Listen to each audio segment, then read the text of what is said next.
मराठा आंदोलनासाठी वारंवार त्यांनी स्वतःचा परवाना केलेले मनोज जरांगे पाटील पहिल्यांदा मुंबईवर आल्यानंतर आज नारायणगडावर जे उपस्थित आहेत त्यांनी या ठिकाणी नतमस्तक झालेले आहेत. काय भावना आहेत? शेवटी देवदेवतांना मानणारा वर्ग आहे आपला, त्यामुळंच आपल्या दैवताच्या चरणी नतमस्तक झालो होतो आम्ही की जे आर निघाला आणि मराठवाड्यातल्या मराठ्यांचं आणि पश्चिम महाराष्ट्रातल्या मराठ्यांचं गॅजेटियरमुळं समाजाचं आता कल्याण होतं आहे. आलो दर्शनाला.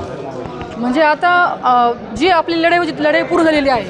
नाही, पूर्ण नाही म्हणतात ना, आणखीन आहे, परंतु सध्या तरी पश्चिम महाराष्ट्र आणि मराठवाडा हे आता पूर्ण आरक्षणात जातो आहे.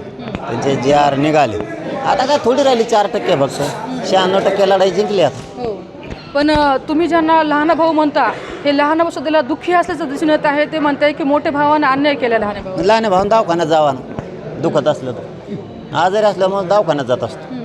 आमच्याकडून काही दुःख नाही त्यांना, आमच्याकडून कधी होणार बी नाही. कारण आत्तापर्यंत आम्ही मंडळानं आरक्षण दिलं तर विरोध नाही केला. आमचं 16% त्यांनी घेतलं तरी आम्ही विरोध नाही केला. विरोध करायचं कारणच नाही. उलट आमचंच आरक्षण आम्ही लढून मिळवत होतो त्याला ती विरोध करते. त्यामुळे त्यांचं कशामुळे दुःख आहे मला नाही माहीत. आता काही दिवसानंतर दसरा मेळावा होणार आहे, त्याची तयारी कशी आहे?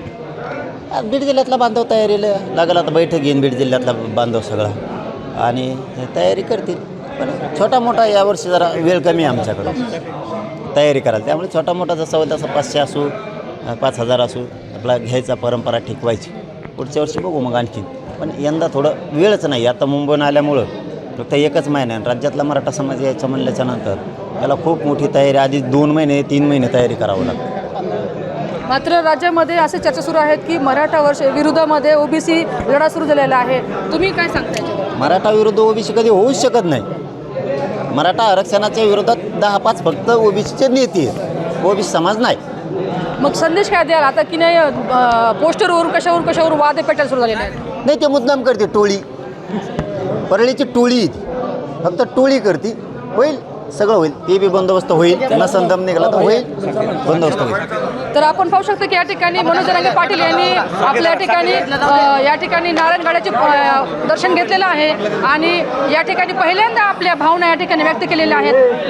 कॅमेरा पर्सन संजीव रायसह सुकेश नायकडे, महाराष्ट्र टाइम्स, बीड.